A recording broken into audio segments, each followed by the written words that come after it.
accessed the podcast of OA. Located deep within Sector 14845 and powered by the Emerald Light of Will, the podcast of OA is your guide to the Green Lantern universe. Hosted by Lantern Myron Rumsey, the podcast of OA begins now. Hey Green Lantern fans, this is Myron Rumsey, co-host of the podcast of OA, and you're listening to episode number 197. This episode, Phil and I are going to talk about Justice League Last Ride number 3. So my friend Phil, are you ready to talk about this book? I am. It was good. I'm still enjoying this. It's one of 2 DC titles that I have on my pool these days. So you and me both, we're probably reading the same 2 books. I think so, man. You know, I keep seeing some tidbits of Bendis's Justice League, and I don't know if I want to pick it up or not because I'm not hearing positive things about what he's doing with it. So I'm hesitant. Yeah, I'm doing this one, and on your recommendation, The Nice House on the Lake. Oh, that's such a good book. Oh, that's such a good book. I love that book. Man, those indie... I still can't say that enough, and I know I've said it before in the podcast many times. The indie creators, they really have good material. You know, it's... the big 2 are great and all, but, like, all those indie companies, production companies, or just publishers are just... Oh, man, the stories that come out of them are so good. I am getting a 3rd DC book. I'm picking up the Conjuring book that's out, because I'm a big Conjuring fan, so... it's odd for me to say that I'm reading 2 horror books and 1 superhero book. I never thought I would live to see the day, but here we are. Here we are. That's right. Things change. So there has not been a lot of Green Lantern news since the last time we spoke. I think probably the only real story that's come out is that DC's doing an animated Injustice Gods Among Us film, which looks like it's going to be like a kind of a prequel, take up that initial story of how we get to Injustice, I guess. But they announced their casting, and there's a Green Lantern casting. Brian T. Delaney is cast as Green Lantern. Have to assume, and again, this is assumption, that it's going to be Hal Jordan, simply because Hal features predominantly in, he has a major story arc in between the game events and the comic book series. So right. I'm assuming that. And a couple of familiar faces. Jim Krieg, who was one of the co-producers on Green Lantern, the animated series, is producing the movie, and he's produced a lot of the DC animated movies. And this has a script by Ernie Altbacher. And Ernie Altbacher wrote a number of episodes of Green Lantern, the animated series. I think he also wrote the Batman Hush animated film and a number of other things. And Ernie's a really nice guy. It was funny, during the time when Green Lantern, the animated series was out, he actually called me on my cell phone.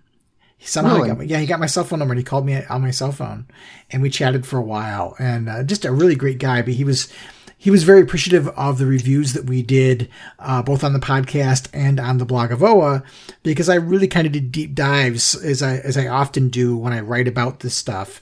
And so I did a lot of analysis and really praised the writing, which oftentimes in animation gets overlooked. So he was very appreciative of that. So nice to see those names involved. And with Ernie writing the script, I hope that we get to see some good Green Lantern stuff. Yeah, I think I texted you about this, and we were talking about off mic about voiceover actors for these characters, and I'm not sure. I mean, I don't know. We've said this probably a gajillion times, but people are getting sick of it. I'm not sure what WB's plan is with whatever direction they're going at, but I often get kind of like irritated when they just keep changing characterizations with their voiceovers. You become like, with Nathan Fillion, with Hal Jordan. And I've always enjoyed that. And Tim Daly as Superman, I always enjoyed that. And Kevin Conway as Batman. I don't understand why they don't stay with it. This one I kind of get, because I know you mentioned something and when you wrote back, because it's Injustice, so it's Elseworlds. But in that same vein, even in the other films, the other animated features, I wish they'd stay with that same concept. Sure, I think it would be fun for whatever voice cast you have that normally voices those characters. If it's really, if we're going to think about this, and I know I use the phrase Elseworlds, but the Omniverse, that this is one of the universes amongst the DC Omniverse, then it'd be interesting to have the same actors play those roles and get that to see their different interpretations of a Superman gone bad, or Hal going through what he goes through in this story. I think that could be interesting. I wish that DC would get to a point again where they tried to have an animated movie continuity like they had done up until Apocalypse War. I really kind of enjoyed that. As much as I didn't like some of the things that they did, I'm still dying for a Sinestro Corps War and Blackest Night animated film. Those we need to see those. But I'd love to see them kind of reestablish an animated universe again, and you have actors who are in it for the long haul. And I get why they cast celebrities as some of these characters, but I really like hearing voices that are willing to stick around. You're not going to fight around their normal TV schedule to get them to do this, or maybe they get tired of it, or it's stunt casting kind of thing. Right. I'd love to see them get to a place where we had a regular voice for these characters and they had kind of their own continuity. And you can still do, because it's the Omniverse, you can still go off and do those other kinds of stories and so on. But I miss feeling like there's an organic universe. And I feel that way in the comics too. I miss feeling like I'm reading something that's the fabric of the DC universe, or watching something that's that way. And I hope we get to back to that at some point, because I really think that's one of DC's greatest strengths is the characterization. Those characters there's so much there. There's so many stories you can tell. I know you mentioned Nathan Fillion. For me, I love hearing the voice actor who voiced Hal in Green Lantern the Animated Series, Josh Keaton. In fact, when I read comics and Hal is talking, I hear his voice in my head. Yeah. I just would love to see some consistency in the voice casting, and I'd love to see some consistency in the stories themselves. That's kind of like they've gone back to each movie's its own little thing. Well, and it's funny you mention that, because like me and a friend of mine, Andrew, were talking one time, and I had mentioned to him because he's a big Star Wars fan, and I am too, and we've been watching Bad Batch, and we watched Rebels and Clone Wars and all that. And it's really, really funny how the Star Wars universe with Disney is starting to model that connective tissue, because all these things are intertwined. I mean, stuff that happens in Bad Batch, you have references to things that happen in the movies, or things that will happen in the future movies or whatnot. And the same goes for The Mandalorian, and the same goes for this Obi-Wan that's going to be coming out. And they mimicked it a lot like Marvel does with their films. Everything's got a connective tissue to it. WandaVision, Winter Soldier, Captain America, or what's his face in Winter Soldier, and even Loki, for that matter, that just ended. It's all interconnected. And now it doesn't have to play like a massive role, but I mean, even having those interconnected parts with these other properties, these other medias, it gives you a collectiveness of a big whole universe. And to me, where DC is at, I just feel like it's fragmented. It's just disjointed.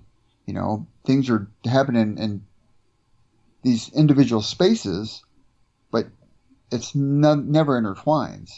And argue what you want about the whole concept, I mean, okay, well, we can do multiverse stuff, and I get all that.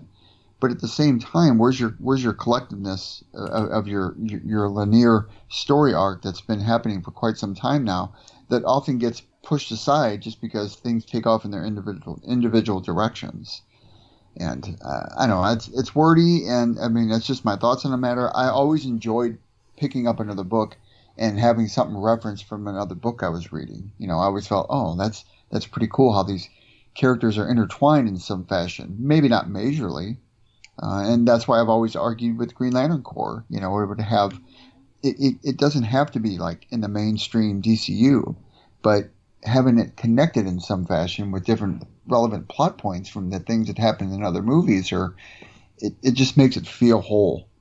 So. Right. Yeah, it doesn't have to be such a tight continuity that the writers hindered at what they're doing, but it's neat to see little things. I was a big fan of the Star Wars Rebels animated show, and that connected back to the Clone Wars, and it connects back to the Bad Batch. There's a character from the Bad Batch and Clone Wars that carries forward. I know Ahsoka Tano shows up in Rebels, and then likewise, Rebels carried over into Rogue One.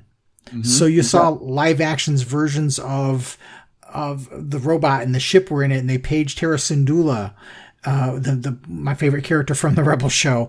She was the pilot of the Ghost, and the Ghost was seen in the movie, and it didn't require them to have to like, oh no, I need to write this in. It was name dropping and background character and seeing a ship in a battle, and at one point you see the Ghost kind of on one of the landing pads, and to me that's all you need to do is to show that these things all matter and they all kind of tie together in some way. Well, yeah, I mean, it's a depth, and to be quite honest with you, which I think is lacking at the WB and DC Comics is having a vision. What's your grand goal? I mean, you call it what you will with this whole Infinite Frontier and this whatever's happening right now. I mean, I'm sure that's probably their version of a big event that they want to have happen. But does that mean that everything just gets blown out into different directions? I mean, where's the mainstay? It's like you want to look for the meat and the potatoes, but where exactly do you look for the meat and potatoes? And I mean, that's just, I don't know. But that's what I've always admired about Marvel stuff. Now, the comic books I don't read because I've never really invested a lot of time in reading the Marvel books. Only if something I was like, okay, I'll check it out. But at the same time, I've gotten most of my depth and knowledge from the films and the series and stuff like that. And to be quite honest with you, I feel like I got more out of that from Marvel than I do at some of the writing that DC is currently doing and with their movies. I mean, Disney knows what they're doing, and they have a vision. They always have, and I admire them for that. I just wish somewhere along the way DC and WB would get online with something of a vision. Yeah. I think DC lacks a central voice to control the vision. I do think one of the things I don't like about the Marvel movies is that you almost feel compelled that you have to watch a movie about a character you're not interested in because it's so tightly wound together. Whereas Star Wars, if you watched the Clone Wars, you're like, oh, I know who that character is, but you didn't have to watch it to go through. And sometimes with the Marvel movies, I feel like if you didn't watch a movie, you're going to miss some major plot point that's going to come out in the next one. But which is a good marketing tactic because that gets people to watch more and more and more stuff. Sure. The people, Dave Filoni, I feel like Dave Filoni right now, the guy who's doing a lot of the big events over at Star Wars. I feel like he has the same vision that Marvel has, and I feel like that's what they're trying to do and extrapolate with all the Star Wars universe. And there's probably tons of podcasts about that, and that's not what this is about. Mine's more about, I want WB and DC to come together and get in line and present us with something that's extravagant. And that's not much to ask for when you're a company with that much money. I agree. The other news, obviously this is episode number 197, as I said in the opening. We're creeping towards episode number 200, and we would love to hear from you and maybe your favorite moments of the show or what you like about the show or anything you might want to share with Phil and I and potentially Bill about the show for our 200th episode. So there's different ways you can kind of contact us. One is by email. You can email us at an address, podcast@blogofoa.com. And the other way is to leave us a voicemail. And the voicemail line, it's a Google voicemail line. You can go to a minute long. And the phone number is 406-POD-OA, which is 406-763-6362. We'd love to hear from you guys and add it to the list of things we're going to have for our 200th episode. I'm not sure exactly what we're going to do yet. It's probably not going to be a big extravagant thing, but it's a milestone. That and it's been 10 years. I think we make it cool. Even some of these people can even write in. They can roast us. Or we can roast each other. True. No, it's gonna be good to hear from Bill. I know I mean, I always liked the guy. He was always great, and I always liked listening to both of you guys before I jumped on board. And it was big shoes to fill, or big shoes to Bill, for that matter. And it's just, he's been gone a long time, and I'd like to catch up with him myself to see how he's doing and stuff, and get his take on me taking over for him. Yeah, no, that's kind of his job back. Maybe he wants to kick me off his job back. Kick you off, yeah. It'll be interesting. He and I have talked about it. A lot of it depends on timing, those kind of things. But the plan right now is to have him on.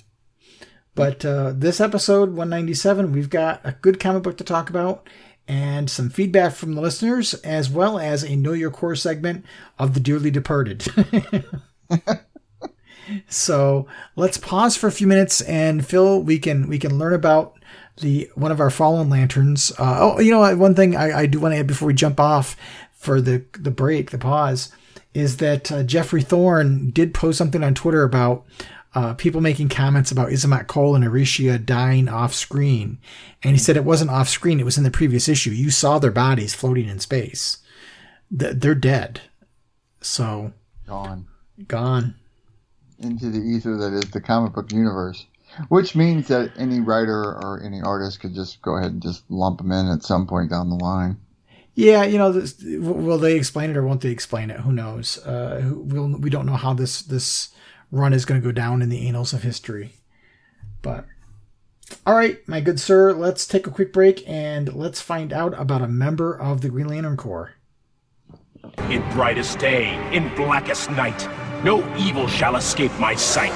Let those who worship evil's might beware my power, Green Lantern's light!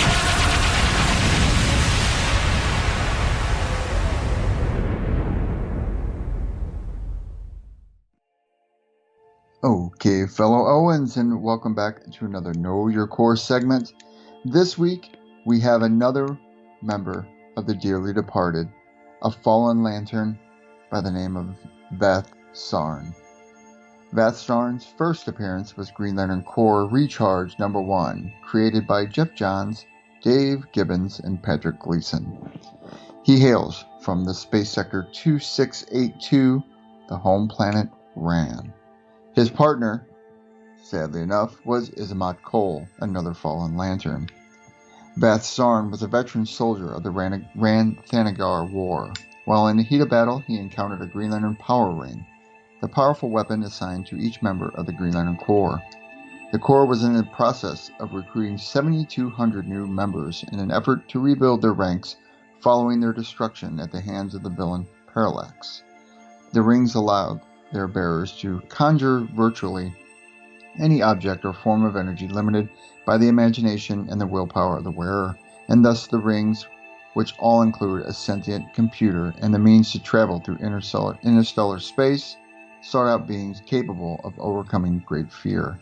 When Sarn put his ring on, he tried to use it to continue fighting the Thanagarians, but as a Corps code does not provide for participation in planetary wars, it was immediately transported Sarn to the planet Oa, home to the extraterrestrial guardians of the universe, who administrated and oversaw the Corps. There he would be trained as a Green Lantern. And there you have it, folks. Another great member of the Green Lantern Corps, Vath Sarn. Sadly, rest in peace.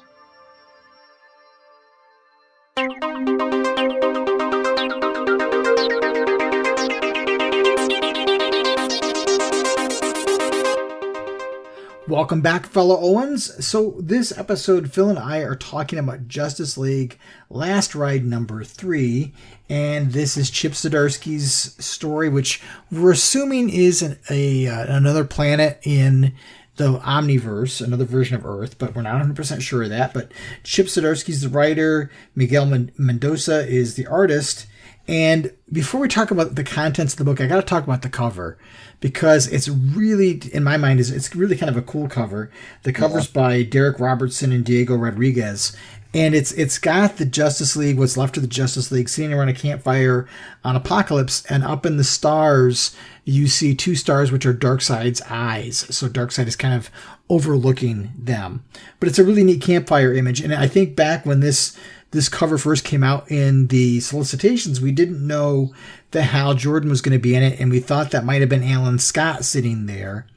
But that is Hal. But it was interesting at the time, and they've actually used this image for the October book. They haven't actually released the real cover. They're using this image. They're kind of repeating it, which I'm sure will not be the actual cover. I'm sure there's going to be something different.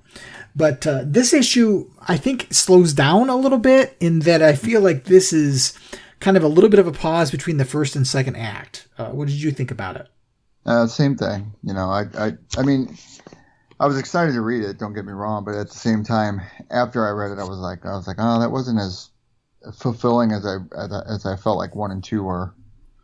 Yeah, there was a couple of really good moments in this issue, but it has Batman and Superman and Hal and John and Wonder Woman with Lobo in tow arriving on Apokolips, and we still see some more of the dynamics of Superman and Batman not being too friendly with each other. There's some more more stuff with Lobo and being set up there in Desaad's summer cottage, for lack of a better phrase. But right. They're there and they split up during this issue to go off and take on different missions. But before they do, to me, this is the meat and potatoes of the issue. Is they're sitting around the campfire together this evening, and they're kind of talking, and it gives Wonder Woman a chance to kind of cut to the quick about, in the end of the day, we're all family here. Which makes it feel more unified. They've never really expressed that much in other issues with them together. Yeah. But to me, I think this is this scene, I love the sequence where Waldy's making s'mores and Superman calls them s'mores. There's just some nice character bits here. From a Green Lantern perspective, we see that this story is making use of the United Planets still. And so I kind of wonder if this story was originally meant to be in continuity of our air quote, our normal DC universe, because there are so many things that fit. I mean, Wally's the Flash in the Justice League here because Barry's off and part of, I don't remember the group that Barry's with right now, but Barry's not part of the Justice League. He's off with another group. I can't remember the name. So he's not even in the regular Flash issue right now. It's Wally West. Oh, really? I know they're using the Flash in as he's with the other version of Superman and a number of other characters. I can't remember the name, but he's in the Infinite Frontier book, if I recall. Right. So he's doing stuff there. But you have a sequence here with Kilowog and him kind of coming between the United Planets and them wanting to know where Lobo is.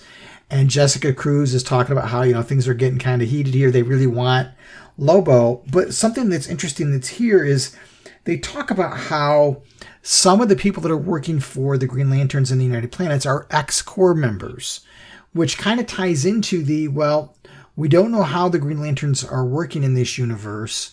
Are some of them without their power rings and they're fulfilling other roles? Could be. I mean, we see Kilowog with a ring. We've seen Jessica with an operating ring and John Stewart with an operating ring. But Hal is still really the mystery here because he still has the outfit that's very reminiscent of Alan Scott's Kingdom Come outfit, minus the cape. But Hal, if you notice throughout this issue and throughout the series, does not have a power ring, and he's always surrounded by this emerald flame, reminding me a lot of Alan Scott because it doesn't look like the normal energy stuff. It looks like flame, so much so that his hair is always looking like it's being blown in the wind a little bit. And it's funny because on the front of his uniform, that lantern that's on the front, like you said, looks like the Alan Scott throwback. It also has a little bit of what the Ion kind of look to it. Right. So it almost makes you wonder if Hal has become a living central power battery and that he doesn't have to use a ring because you see him doing things here and the energy comes out of his hand.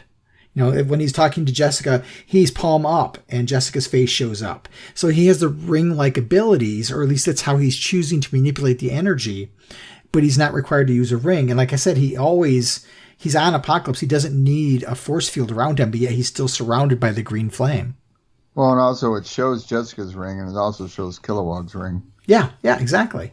So there are rings that are functioning, but what has happened to Hal, I don't know. And that's why I almost feel like, was this supposed to be part of the 5G initiative? Was something supposed to happen to Hal? Because there's no explanation here at all whatsoever.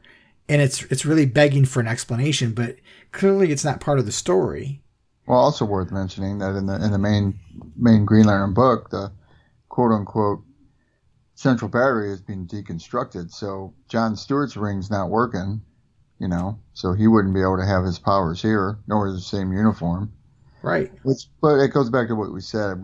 I guess this is an omniverse story, so it's another spinoff of a different Justice League. Right. And or it could be taking place after some of the events that take place in the Jeff Thorne run. Hard to say. Hard to say, right. But I thought it was interesting. The character bit around the fire to me is an important thing. And, of course, everybody leaves Wonder Woman and Superman to go to bed, so because they don't need to.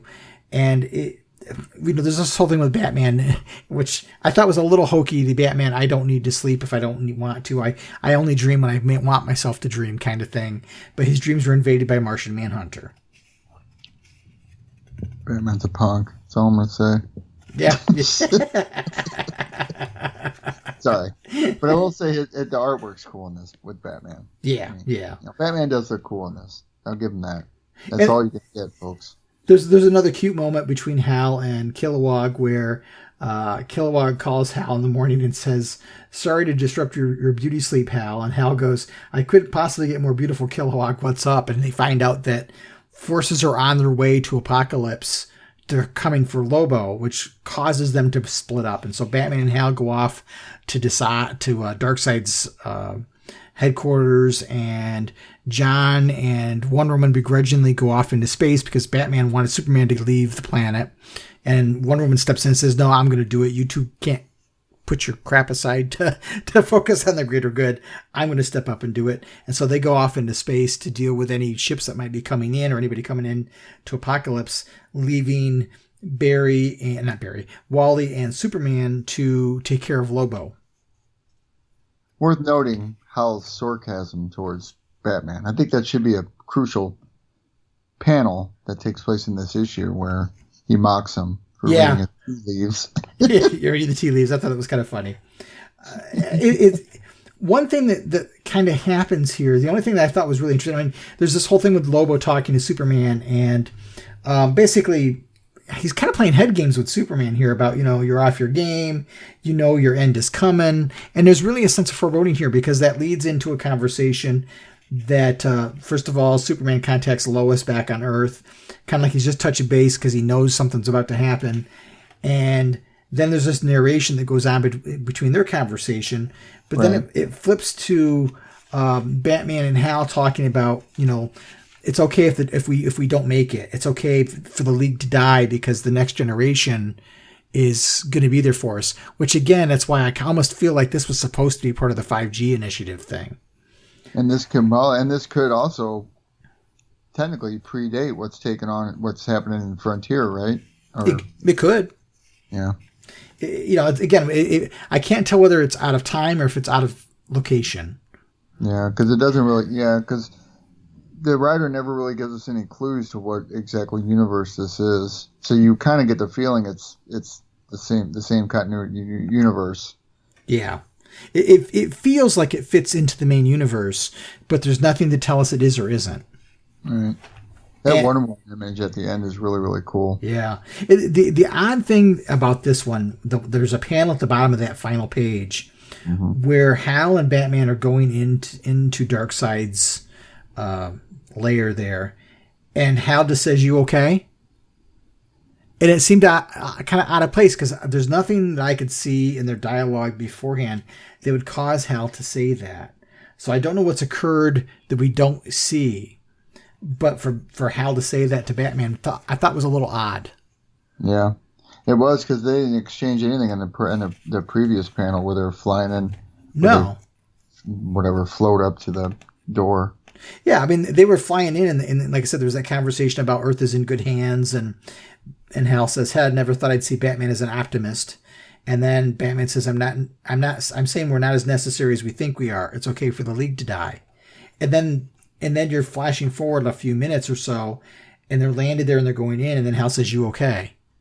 Almost like, what did Batman do that made Hal have a cause for concern? And I only bring this up because supposedly, if you read the solicitations, there's a traitor in the midst. Interesting. Maybe it'll be Batman. I'm hoping.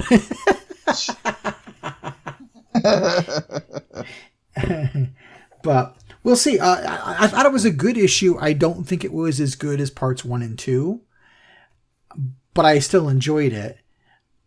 I looked at it as this is like the transition between the setup and the story is now going to pick up steam.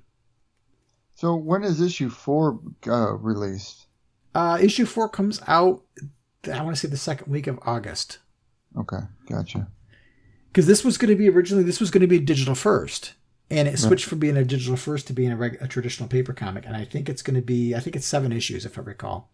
Because it's funny, on this issue, it just says issue 3. It doesn't say 3 of 7. That's right, because it was supposed to be a new DC digital first comic, right? Right. But, if you look at like the solicitations, it does come right out and say that it's, out of 7 issues. And well, that cover on issue 4, shows Superman firing his heat ray at somebody. Right. Something. I would assume Darkseid.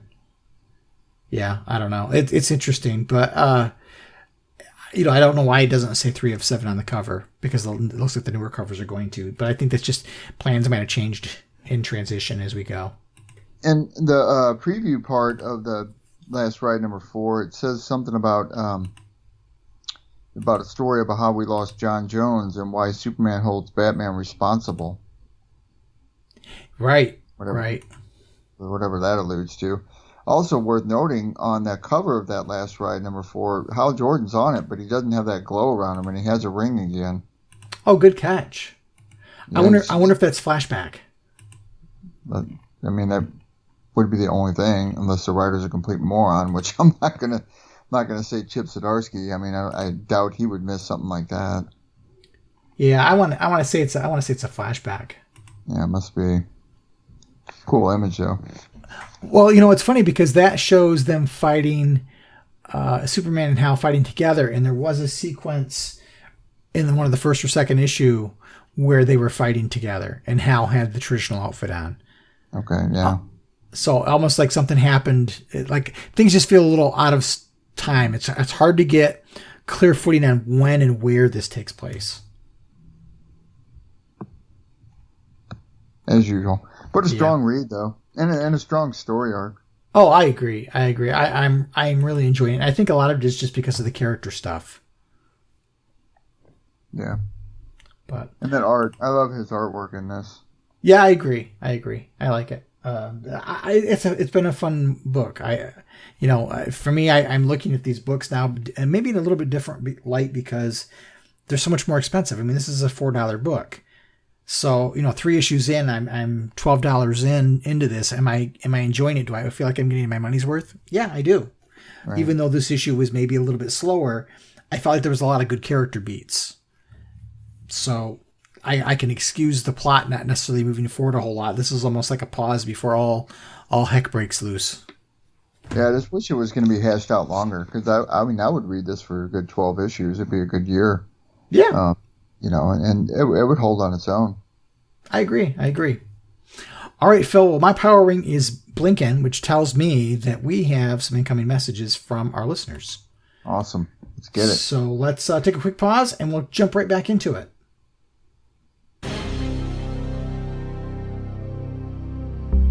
This is Salak, Green Lantern of Sector 1418, and you are receiving the podcast of Oa. The podcast of Oa.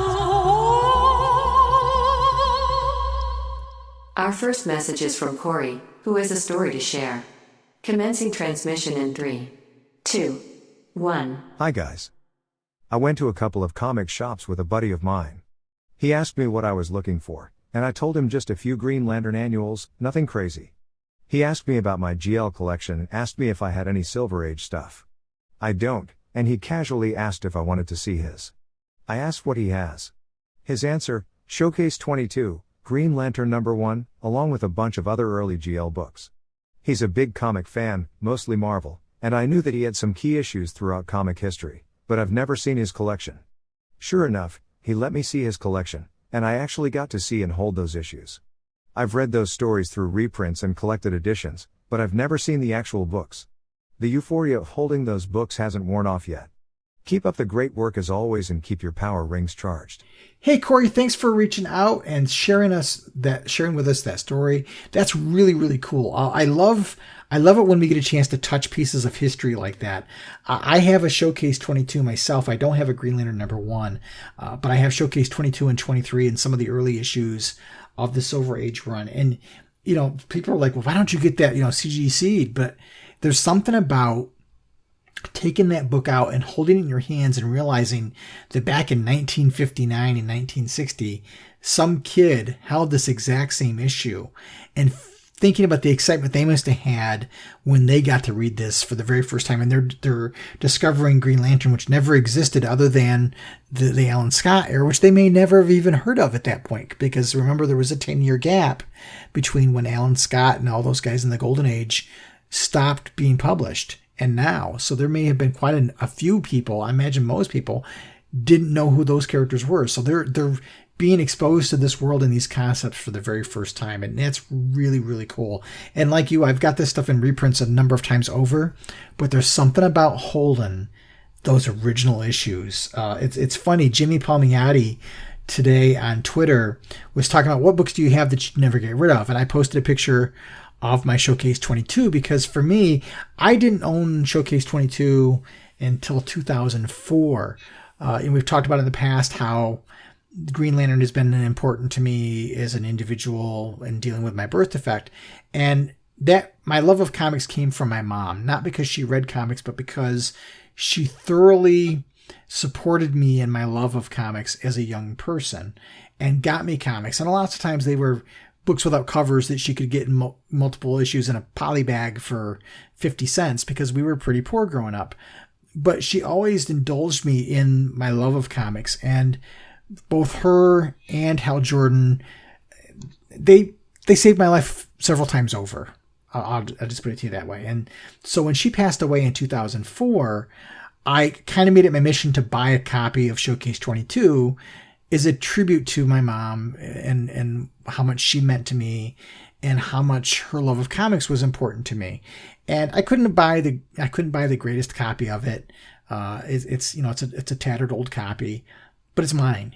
And there's something about holding it. I took it out today to take a picture to post it on Twitter, and I was flipping through it again, even though it's like, I'm holding history in my hands, and you don't get that with anything you're buying now. So I envy you for being able to touch those books and share with you that enthusiasm. Worth noting, Myron, that a CGC 3.0 rating on a Showcase number 22 is going for 5,000 currently. Wow. I want to say mine is probably about a 4. Yeah. So, but goes back to what you said and to what Corey is alluding to. I mean, everybody knows that if you have that tangible item that you hold dear, and for you it would be Showcase 22, and for many others it might be something else different like Batman or whoever. It doesn't matter what book it is. You're never going to get rid of it. I mean, at some point you got to think about your older age where you still have that book and how much it could possibly be worth by that time. That's an insurance policy. Sure. You could live off the revenue of that book and how much you're going to sell it for a little bit of time, or take a great vacation with it. Right. Now, I bought my Showcase 22 back, like I said, in 2004. I paid $400 for it. And I would pay that for that book. Sure. Where'd you get yours from? Do you remember? Oh gosh, I don't even remember where I got it, to be honest. I mean, I would pay. I wouldn't pay over $1,000 for a comic book. No. I mean, I couldn't justify that. 800 would be pushing it, and I really can't think of a book out there that I'd really want that I consider spending $800 on. No. Now, 5 would probably be my max point. Yeah, I spent $200 for Guy Gardner's first appearance. And see, that's legitimate. I mean, that's a reasonable price if you ask me. Yeah. I mean, for a character like that. I'm not looking for CGC 9.0. I don't want to seal in a slab because I don't know. That's a monetary investment, and for me, Yeah, sure, it's a little bit of an investment, but to me, it's more about having it in my collection. I'm trying to round out my Silver Age collection, and I'm down to like, I want to say 30 issues, and I'll have all of the Silver Age, Bronze Age stuff. And so I'm trying to budget my money accordingly. But just to have some of these issues, even if they're in not as good a condition as they could be, that's okay because I still have it. Right. But and that's the point, right? Having it, it's part of your collection. Right. All right. Well, thanks again, Corey, for your message. And Power Ring, why don't you go ahead and give us the next one? Our second and last message is from JP, who is commenting from YouTube. His comment is about the last episode. Transmitting in 3, 2, 1. I agree with all your points regarding issue 3 of Green Lantern. I wanted to add that of the 2 storylines I have been enjoying the backup story more. My point is, if Thorne says this is a John Stewart story, why isn't the John Stewart story the more interesting story? Regardless, I will keep reading this book as a Green Lantern fan, hoping that Hal has a cool thing to do once a book. All right, JP. Well, yeah, I think Myron and I talked about that. This is supposed to be a John Stewart-driven book, but a lot of times I'm seeing a split between John Stewart and Joe Moline. I think they're driving 2 parts of the story. And if I'm going to be honest with you, and much like you said, I am enjoying the Joe Moline side of the story a little bit more than I am the John Stewart one. Yeah, and I would agree with that as well. It's funny because, as we've seen in interviews and so on, Jeff Thorne has said, well, he pitched a John Stewart story, and as he was talking with DC about what his ideas were, they basically said, well, how would you like to write the entire franchise? How would you like to write the bigger picture? And so this backup story, if it is a backup story, this other half is really not his focal point, but to me, it's stronger than what his original story was. He didn't choose to destroy the battery. That was given to him by DC, but he is choosing to kill the characters he's choosing to kill, and DC's letting him do it. And the story itself is his story. Now, yeah, he wasn't planning on writing about Joe Moline or Kelly Quintella or any of those guys. That whole second half, I don't think was originally part of his story. I don't believe that to be the case, based on what little I followed of what he said. But it does seem to be that that's the stronger bits. Right. And, I like Joe Moline. I think her character's pretty cool. I mean, I read the solo book, Far Sector, for a while, and I kind of enjoyed it, but I kind of fell off with it just because I didn't feel like it was, to me, relevant. Obviously, I was wrong, because it's obviously relevant now, because she's inserted in this whole the main Green Lantern, universe, if you call it that. But I also find her a little bit more intriguing as a character than I do John Stewart, only because I've always felt John Stewart was bland. Now, I'm not saying that to be insulting, because everybody has their favorites, once again. I'm just saying that as in my perception of the character, that I don't care for as much as I do Hal Jordan. So we'll say it like that. Yeah, I think her story arc is a little bit more, it's got more meat to it. Yeah, I can understand that. I haven't read it myself, but people that have read it would seem to have really liked it. And, I don't want to tell people to buy or not buy the book.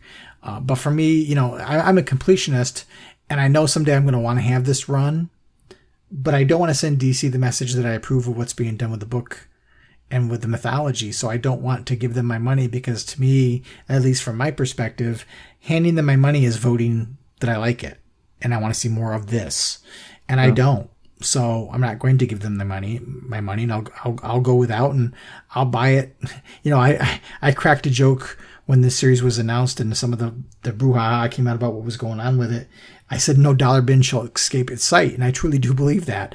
I'll buy it later on for $1 an issue, and that's okay. Yeah, because that'll be easy to do, because that's where these are going to end up. Sure, I'm already seeing them on sale for less than cover price, so. Yeah. I'm not worried about that, but I don't want to tell somebody not to buy the book. If you want to buy the book because you want to support the franchise, that's your call. Just for me, I can't do it. Well, and it's all about your likes. I mean, I'm not going to put anybody off anything they like. I mean, I wouldn't want somebody to trounce on my likes. I mean, everybody has their own individual things. So Yeah, it's just the way of the world. And I'm sorry if we're downer for people that are enjoying this run, but I have to be honest and true to myself. But anyway, so thanks again for the comments, and keep them coming. We love hearing from you guys. It stimulates some great conversation, and we love to hear your opinions and your perspectives. So Power Ring, why don't you tell everybody how they can be a part of the show? You can become a part of the show by leaving a message up to 1 minute long on our voicemail line. Call us at 406-POD-OA. That's 406-763-6362. You can also email us at podcast@blogofoa.com. We'd love to hear from you. What's up, ring slingers? It's the Emerald Enthusiast. Join us on the Multiverse Musings Podcast Network as we cover all the happenings in the DC and Marvel universes and beyond, including the Emerald Echo Podcast, where we cover all the exploits of those who wield the green light. And also join us on YouTube for the Emerald Echo Vidcast, where your hosts Adam and I cover all the events that involve your favorite heroes, the Green Lantern Corps. So remember to join us on iTunes, Podbean, and YouTube for the Emerald Echo.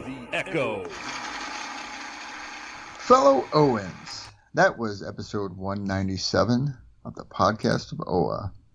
And unfortunately, it wasn't about a Green Lantern book, but it was about a Green Lantern related book. Still good, though. Agreed. It was a lot of fun. We'll have to figure out, we kind of owe everybody an episode to make up for last month, so maybe we'll try to do something before the Green Lantern books hit. Maybe not. It all depends on schedule and so on. Maybe we'll just chalk up last month to being a one episode month. But we'll be back soon, and I'm not sure exactly what we'll be talking about, whether it'll be talking about the Green Lantern book, the next issue, or if we'll, like I said, squeeze something off and come up with something as a filler. Or not, but we'll be back with episode 198 soon, and hope you enjoyed this one, and hope you enjoy hearing our ongoing commentary and conversation. And until next time, please take care of yourselves, treat each other well, keep your power ring charged, and as always, make every day your brightest day. The Podcast of OA is the official podcast of the Blog of OA and a proud member of the Comics Podcast Network. Share your comments and questions by calling the show's voicemail line at 406-POD-OA. That's 406-763-6362. You can send your emails to podcast@blogofoa.com. You can also find the Blog of OA and the Podcast of OA on Twitter and Facebook. Green Lantern and other related characters are the copyrighted property of DC Comics Incorporated and are used without permission. The Blog of OA and the Podcast of OA are fan productions and do not claim any ownership over the Green Lantern or any other copyrighted properties.